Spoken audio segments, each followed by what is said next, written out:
The bombs were not enough. The airstrikes were not enough. The carrier strike groups, the Tomahawk missiles, the FA-18S launching off the deck around the clock, the guided bombs falling on Iranian positions along the coast, all of it was not enough to reopen the Strait of Hormuz. Iran kept shooting, kept launching drones, kept firing missiles at commercial vessels trying to pass through, kept fighting back from hardened bunkers buried into the coastline that aircraft alone cannot destroy. So the United States made a decision. Ground troops are going in. It has always been the policy of the United States, in particular, my administration, that this terrorist regime can never have a nuclear weapon. The United States military is undertaking a massive and ongoing operation to prevent this very wicked, radical dictatorship from threatening America and our core national security interests. The Pentagon has ordered the 31st Marine Expeditionary Unit, 2,200 Marines, to leave their base in Japan and move toward the Middle East at speed, a self-contained sea-based assault force, trained for exactly this: amphibious raids, beach seizures, helicopter insertions onto hostile terrain. These are not peacekeepers. These are not advisors. These are combat Marines being sent to a war zone with a mission, and that mission is coming into focus fast. Iran just entered a completely different phase of this conflict, and Tehran knows it. Understand what the 31st MEU actually is. It does not need a base. It does not need local infrastructure. It does not need permission from any neighboring country to operate. The entire unit lives and moves on ships. Amphibious transport docks carry their vehicles, their weapons, their helicopters, their landing craft. Everything they need to launch an assault on a coastline is already loaded and moving with them across the Pacific right now. The unit just finished a major exercise in Okinawa, Japan: amphibious assault drills, marksmanship training, rapid island seizure operations, small boat raids, helicopter insertions onto hostile terrain, all of it. They were not sitting in barracks waiting for orders. They were training for exactly the kind of environment they are now being sent into. AH-1Z Viper attack helicopters are on the flight decks of their ships. Flight operations were running just weeks ago. Those helicopters are armed, crewed, and ready. The Marines who will ride small watercraft onto Iranian beaches or fast rope from helicopters onto coastal targets are not preparing for this. They have been preparing for this for months. The training was already done. The orders just caught up with the readiness. Here is what these Marines are being sent to do. Iran has built hardened fortifications along the coastline that controls access to the Strait of Hormuz. Missile storage bunkers, launch sites, fortified positions dug into terrain that makes them extremely difficult to destroy from the air. Airstrikes can damage the surface. Guided bombs can crater the approaches. But hardened underground bunkers require something that aircraft cannot deliver: boots on the ground, raiding parties, fast-moving assault teams that go in by small boat or helicopter, hit the target, destroy what needs to be destroyed, and pull back before the enemy can regroup. Pre-planned insertions, pre-planned withdrawals.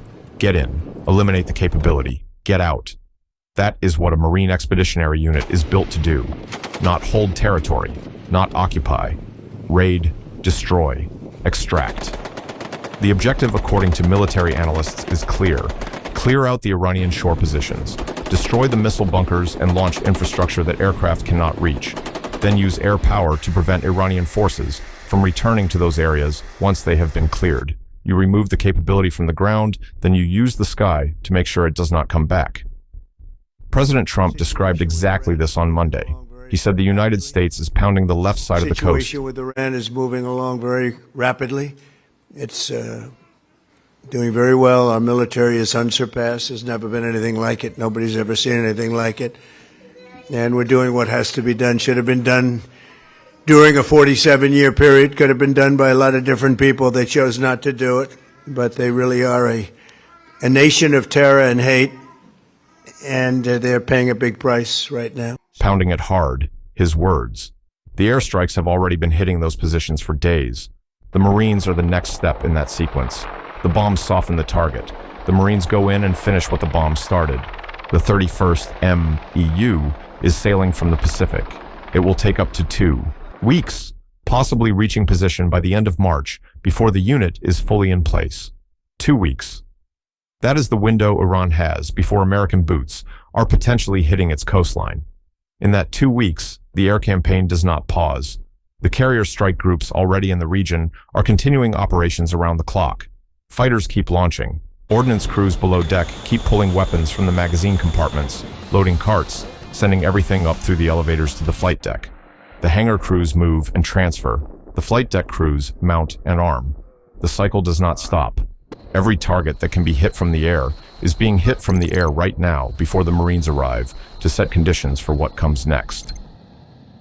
The Phalanx CIWS systems on every ship in the formation are live and tracking. Stinger teams are positioned along the railings. Escort cruisers are sailing in formation. Tomahawk missiles loaded, anti-air systems on standby. The fleet is not backing down while the Marines make their transit.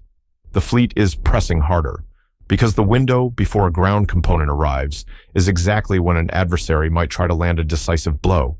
Every ship knows it. Every crew is working against that possibility around the clock. Military analysts are being direct about what this means and what it does not mean. The MEU, at 2,200 Marines, can conduct raids. It can hit specific targets along the coast, destroy hardened infrastructure, and extract. What it cannot do is seize and hold large sections of Iranian territory. It does not have the logistical tail for that. There are no Navy landing craft behind the formation, loaded with resupply to sustain a force ashore for weeks.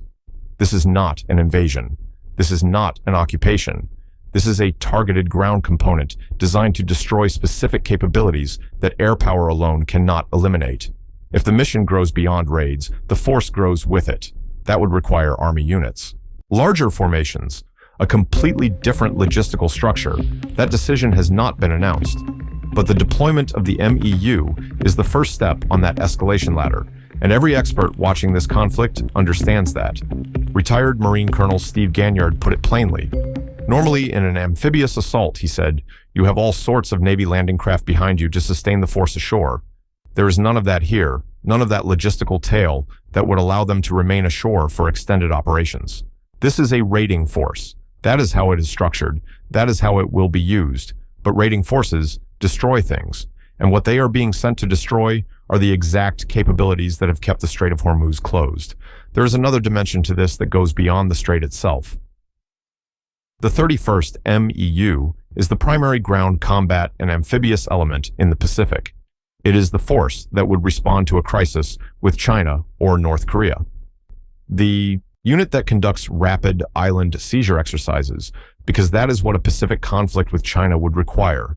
Pulling that unit out of the Pacific and sending it to the Middle East creates a gap, a real one. Analysts at the Center for New American Security are already flagging it.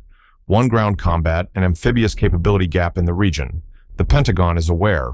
The 11th Marine Expeditionary Unit out of Camp Pendleton, California, is preparing to deploy to the Pacific to fill that gap. But it takes time. In the interval between the 31st MEU leaving and the 11th MEU arriving, that coverage is thinner than it normally would be. This is the cost of fighting a war in the Middle East while managing deterrence in the Pacific simultaneously. Resources move, gaps open, adversaries notice. Beijing is watching, Pyongyang is watching. Everyone with an interest in knowing where American combat power is concentrated and where it is not, they are all watching.